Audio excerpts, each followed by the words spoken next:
Hi hello welcome back. ഇന്നത്തെ recipe വഴുതനങ്ങ കൊണ്ട് വളരെ വെറൈറ്റി ആയിട്ടും അതുപോലെ തന്നെ ടേസ്റ്റി ആയിട്ട് ഉണ്ടാക്കിയെടുക്കാൻ പറ്റുന്നൊരു റെസിപ്പിയാണ്. ഇത് ചോറിൻ്റെയും ചപ്പാത്തിൻ്റെയും കൂടെയൊക്കെ കഴിക്കാവുന്നതാണ്. അപ്പോൾ എന്തായാലും ട്രൈ ചെയ്ത് നോക്കുക. ഇഷ്ടമാണെങ്കിൽ ലൈക്ക് ചെയ്യാനും ഷെയർ ചെയ്യാനും പിന്നെ ഒരു ചാനൽ സബ്സ്ക്രൈബ് ചെയ്യാനും കൂടി മറക്കല്ലേ. അപ്പോൾ നമുക്ക് നേരെ വീഡിയോയിലേക്ക് കിടക്കാം. ഞാനിവിടെ ഇത്രയും വഴുതനങ്ങ എടുത്തിട്ടുണ്ട്. നമുക്ക് നല്ലോണം കഴുകി ക്ലീനാക്കി എടുക്കണം. എന്നിട്ട് നമുക്ക് ഇഷ്ടമുള്ള ഷേപ്പിലൊന്ന് കട്ട് ചെയ്തെടുക്കുക കേട്ടോ. അപ്പോൾ ഇതിപ്പോൾ ചെറിയ വഴുതനങ്ങയാണ്. അത്യാവശ്യം വലിപ്പമുള്ള വഴുതനങ്ങയൊക്കെ ആണെന്നുണ്ടെങ്കിൽ ഏകദേശം ഒരു 2 എണ്ണം മതിയാകും. എന്നാൽ തന്നെ നല്ല ഒരുപാട് ക്വാണ്ടിറ്റിയിൽ നമുക്ക് ഇത് ഉണ്ടാക്കിയെടുക്കാനായിട്ട് പറ്റും കേട്ടോ. അപ്പോൾ അത് ഞാൻ ഈ ഒരു രീതിക്ക് കട്ട് ചെയ്തെടുക്കുന്നുണ്ട്. അത്യാവശ്യം കുറച്ച് കട്ടിക്ക് തന്നെയാണ് കട്ട് ചെയ്തെടുക്കുന്നത്.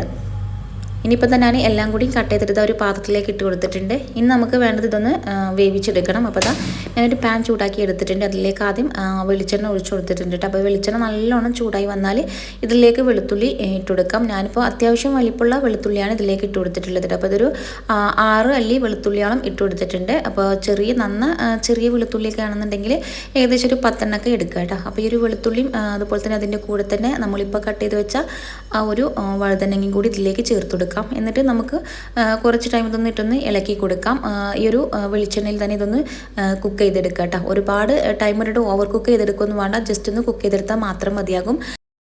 പിന്നെ വഴുതനങ്ങ ആയതുകൊണ്ട് തന്നെ ഒരുപാട് ടൈം ഇട്ട് കുക്ക് ചെയ്യേണ്ട ആവശ്യമൊന്നുമില്ല. പെട്ടെന്ന് തന്നെ ഇത് കുക്കായി വന്നോളൂ കേട്ടോ. അപ്പോൾ ഇവിടെ ഈ ഒരു വഴുതനങ്ങയും വെളുത്തുള്ളിയൊക്കെ ഇതുപോലെ ഒന്ന് ജസ്റ്റ് ഒന്ന് വേവിച്ചെടുത്തിട്ടുണ്ട്. ഇനി നമുക്ക് ഗ്യാസ് ഓഫ് ചെയ്യാം. എന്നിട്ട് ഇതൊന്ന് തണുക്കാനായിട്ട് മാറ്റി വെക്കാം. ഇനി ഇത് തണുത്തതിന് ശേഷം മിക്സിയുടെ ജാറിലിട്ട് ജസ്റ്റ് ഒന്ന് പൾസ് ചെയ്തെടുക്കണം കേട്ടോ. പൾസ് ചെയ്തിട്ട് നമ്മൾ ഒന്ന് മാറ്റി വെക്കാം. ഇനിയിപ്പോൾ ഇതാ ഒരു സെയിം പാൻ തന്നെ ഞാൻ എടുത്തിട്ടുണ്ട്. അതിലേക്ക് വെളിച്ചെണ്ണ ഒഴിച്ചു കൊടുത്തിട്ടുണ്ട്. വെളിച്ചെണ്ണ നല്ലോണം ചൂടായി വന്നാൽ അതിലേക്ക് നമുക്ക് ആദ്യം കടുക് ഒന്ന് പൊട്ടിച്ചെടുക്കാം.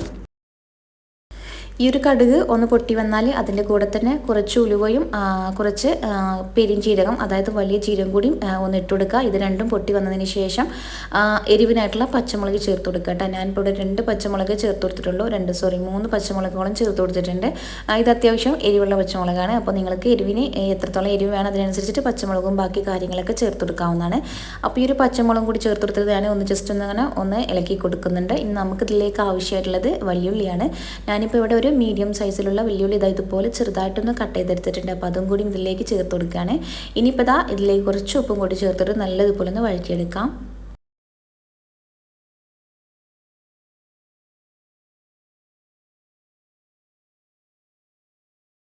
അപ്പോൾ ഈ ഒരു വലിയുള്ളി നല്ലതുപോലെ ഒന്ന് വഴറ്റിയെടുത്തിട്ടുണ്ട്. ഇനി ഇതിലേക്ക് ഇഞ്ചി ചതച്ചതും കൂടി ചേർത്ത് കൊടുക്കുക കേട്ടോ. അപ്പോൾ ഞാൻ ചെറിയൊരു പീസ് അളവിൽ ഇഞ്ചി എടുത്തിട്ടുണ്ട്. ജസ്റ്റ് ഒന്ന് ചതച്ചിട്ട് ഇതിലേക്ക് ചേർത്ത് കൊടുക്കുന്നുണ്ട്. നമ്മളിപ്പോൾ ഇവിടെ വെളുത്തുള്ളി ഒന്നും ചേർക്കേണ്ട ആവശ്യമില്ല. കാരണം നേരത്തെ വഴുതനങ്ങയുടെ കൂട്ടത്തിൽ നമ്മൾ വെളുത്തുള്ളി ചേർത്ത് കൊടുത്തിട്ടുണ്ടായിരുന്നു. അപ്പോൾ ഇനി ഒരു ഇഞ്ചിയുടെ പച്ചക്കുത്തൊക്കെ ഒന്ന് പോകുന്ന വരെ ഒന്നുകൂടി ഒന്ന് ഇളക്കി കൊടുക്കാം. ഇനി ഇതിലേക്ക് കുറച്ച് കറിവേപ്പിലയും കൂടി ഇട്ട് കൊടുത്തിട്ടുണ്ട്. പിന്നെ വേണ്ടത് തക്കാളിയാണ്. ഞാനിവിടെ അത്യാവശ്യം വലിപ്പമുള്ള ഒരു തക്കാളി എടുത്തിട്ടുണ്ട്. ഇനിയിപ്പോൾ ഈ ഒരു തക്കാളി ഇതുപോലെ കട്ട് ചെയ്തിട്ട് നമുക്കതിലേക്ക് ഇട്ട് കൊടുക്കാം. ഇനി ഒരു തക്കാളി നമുക്ക് നല്ലതുപോലെ ഒന്ന് വേവിച്ചെടുക്കണം കേട്ടോ. ഈ ഒരു തക്കാളിയും കൂടി ചേർന്നതിന് ശേഷം ഒന്നുകൂടി ഒന്ന് മിക്സ് ആക്കി കൊടുക്കുക. എന്നിട്ട് അടച്ചു വെച്ചിട്ട് നമുക്കൊരു തക്കാളി മാത്രം നല്ലതുപോലെ ഒന്ന് വേവിച്ചെടുക്കണം.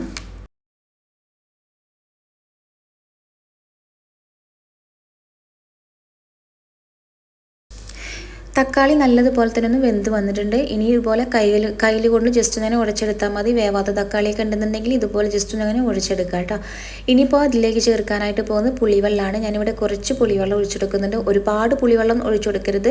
നമുക്കിതിലേക്ക് ഒരു ചെറിയ പുളി മാത്രം മതിയാകും. അപ്പോൾ കുറച്ച് പുളിവെള്ളം ഞാൻ ഇതിലേക്ക് ഒഴിച്ചു കൊടുത്തിട്ടുണ്ട്. ഇനിയിപ്പോൾ ഒരു പുളിവെള്ളം കൂടി ഒഴിച്ചതിന് ശേഷം നമുക്ക് ഒന്നും കൂടി ഒന്ന് മിക്സ് ആക്കി എടുക്കാം. ഈ ഒരു തക്കാളി അതുപോലെ തന്നെ പുളിവെള്ളം ബാക്കി എല്ലാ കാര്യങ്ങളൊക്കെ ഒന്ന് മിക്സായി കിട്ടുന്നത് വരെ ജസ്റ്റ് ഒന്ന് അങ്ങനെ മിക്സ് ആക്കി എടുക്കാം.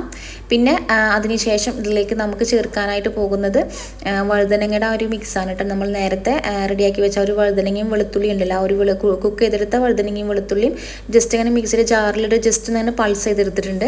ഇത് ഒരുപാട് അങ്ങ് അരച്ചെടുക്കൊന്നും ചെയ്യരുത്. മിക്സിയുടെ ചെറിയ ജാറിലിട്ടിട്ട് ജസ്റ്റ് ഒന്ന് അങ്ങോട്ട് പൾസ് ചെയ്തെടുത്താൽ മാത്രം മതിയാകും കേട്ടോ. എന്നിട്ട് ആ ഒരു മിക്സും കൂടി ഞാൻ ഇതിലേക്ക് ചേർത്ത് കൊടുത്തിട്ടുണ്ട്. ഫുള്ളായിട്ട് ഞാൻ ഇതിലേക്ക് ചേർത്ത് കൊടുത്തിട്ടുണ്ട് കേട്ടോ. ഇനി നമുക്ക് എല്ലാം കൂടി നല്ലതുപോലെ ഒന്ന് യോജിപ്പിച്ചെടുക്കാം. അപ്പോൾ ഈ ഒരു വഴുതനങ്ങയും ബാക്കിയുള്ള കാര്യങ്ങളൊക്കെ തന്നെ ഞാൻ നല്ലതുപോലെ തന്നെ ഒന്ന് യോജിപ്പിച്ചെടുത്തിട്ടുണ്ട്. ഇനി ഇതിലേക്ക് മസാലപ്പൊടികൾ ആഡ് ചെയ്തെടുക്കാം. ഞാൻ ആദ്യം തന്നെ ഇതിലേക്ക് കാശ്മീരി മുളക് പൊടിയാണ് ഇട്ടെടുക്കുന്നത്. ഒരു 1.5 സ്പൂണോളം കാശ്മീരി മുളക് പൊടിയും അതുപോലെ തന്നെ ഒരു 1.5 സ്പൂണ് മല്ലിപ്പൊടി കൂടി ചേർത്ത് കൊടുത്തിട്ടുണ്ട്. പിന്നെ ഒരു 1/4 ടീസ്പൂൺ അളവിൽ മഞ്ഞൾപ്പൊടിയും കൂടി ചേർത്ത് കൊടുക്കാം. ഈ ഒരു പൊടികളൊക്കെ ചേർത്തതിന് ശേഷം നല്ലതുപോലെ ഇളക്കി കൊടുക്കട്ടെ. പൊടികളുടെ പച്ച സ്മെല്ലൊക്കെ ഒന്ന് പോകുന്നവരെ ആ ഒരു ടൈം വരെ നമുക്ക് കൈവിടാതെ ഇതുപോലെ ഇളക്കി കൊടുക്കാം. ഏറ്റവും ലോ ഫ്ലെയിമിലിട്ട് വേണം ഇത് ചെയ്തെടുക്കാനായിട്ട്, ഇളക്കി കൊടുക്കാനായിട്ട് കേട്ടോ.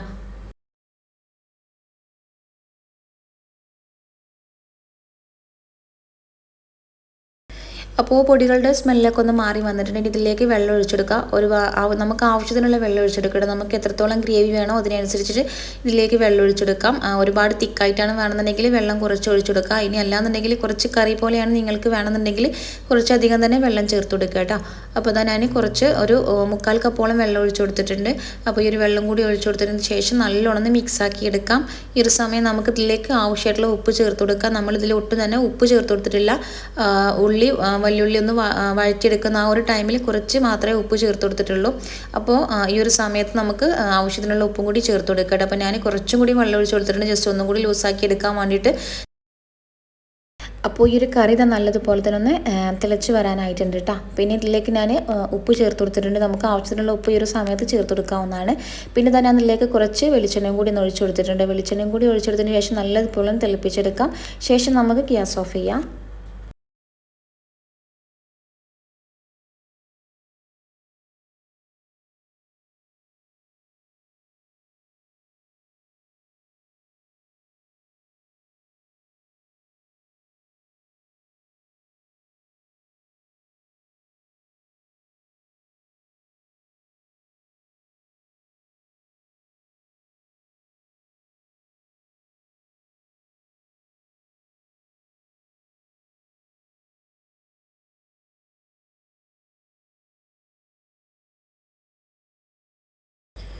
ഇനി ഇതാ കറിയൊക്കെ നല്ലോണം തിളച്ച് കുറുകി വന്നിട്ടുണ്ട്. ഞാൻ ഗ്യാസ് ഓഫ് ചെയ്തിട്ടുണ്ട്. ഇനി ഇതിൻ്റെ മുകളിലായിട്ട് കുറച്ചധികം തന്നെ മല്ലിയില ചെറുതായിട്ട് കട്ട് ചെയ്തിട്ട് ഇതിൻ്റെ മുകളിലായിട്ട് ഇട്ട് കൊടുക്കുക.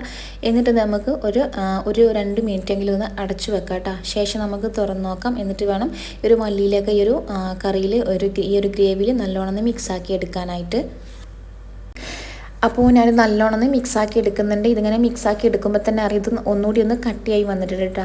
ഇത് ഇരിക്കും തോറും ഇതുപോലെ ഒന്ന് കട്ടിയായി വരും. അപ്പോൾ നിങ്ങൾക്ക് ലൂസാക്കി എടുക്കണം എന്നുണ്ടെങ്കിൽ അല്ലെന്നുണ്ടെങ്കിൽ ഒന്നുകൂടി ഒന്ന് കുറച്ച് കറി പോലെ വേണമെന്നുണ്ടെങ്കിൽ ഇതിലേക്ക് കുറച്ചും കൂടി വെള്ളം ഒഴിച്ചു കൊടുത്തിട്ട് ഒന്ന് ലൂസാക്കി എടുക്കാം. നമ്മളിത് എത്രത്തോളം ഇരിക്കും ഇരിക്കും തോറും ഇത് കട്ടിയായി വരും കേട്ടോ. അപ്പോൾ അത് ഇങ്ങനെ കഴിക്കാനും നല്ല ടേസ്റ്റാണ്. നമുക്ക് ചോറിൻ്റെ കൂടെ ഇത് മാത്രം മതി. പിന്നെ ചോറിൻ്റെ കൂടെ മാത്രമല്ല, നമുക്ക് ചപ്പാത്തിൻ്റെ കൂടെയൊക്കെ കഴിക്കാൻ പറ്റുന്ന ഒരു അടിപൊളി റെസിപ്പിയും കൂടിയാണ്. അപ്പോൾ എല്ലാവരും ട്രൈ ചെയ്ത് നോക്കുക. എന്നിട്ട് ഫീഡ്ബാക്ക് അറിയിക്കാനൊന്നും മറക്കരുത് കേട്ടോ. അപ്പോൾ ഇൻഷാ അല്ലാഹ് പുതിയൊരു വീഡിയോയിൽ കാണാം. താങ്ക്